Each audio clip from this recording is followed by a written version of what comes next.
એવું કશું જ ખબર નથી, ખાલી એટલું કીધું હતું કે તમારે આધાર કાર્ડ કઢાવવું હોય એના માટે દાખલો કઢાવવો જ પડશે એમ.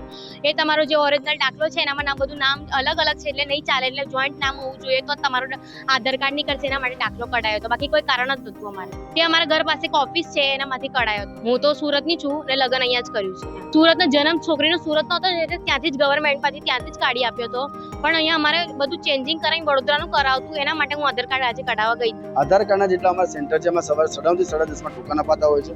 એ ટોકન આપતી વખતે ઓપરેટર દ્વારા આખા બધા ડોક્યુમેન્ટનું વેરિફિકેશન કરવામાં આવે. જેવું ફર્સ્ટ લેયર ચેકિંગ કર્યા પછી ઓપરેટરને ખ્યાલ આવી ગયો પ્રી ફોર્મેટેડ નથી, મીન્સ આ ખોટું છે, એટલે એમને તાત્કાલિક સેકન્ડ લેયર ફોર્મેટેડ ચેકિંગ માટે અમારા વોટ્સઅપ ગ્રુપ પર અમારે મૂકવામાં આવે. અમારા દ્વારા સેકન્ડ લેયરના વોટ્સઅપમાં જે અમે ચેકિંગ કરીએ છીએ, કન્સર્ન ડિપાર્ટમેન્ટ છે એચઓડી, એને અમે મોકલી આપીએ છીએ. તો આ સુરતનું હતું તો અમે સુરતને મોકલી આપ્યું, તો ત્યાંના એચઓડી તરફથી પણ કન્ફર્મેશન આપવામાં આવ્યું કે ફ્રોડ છે.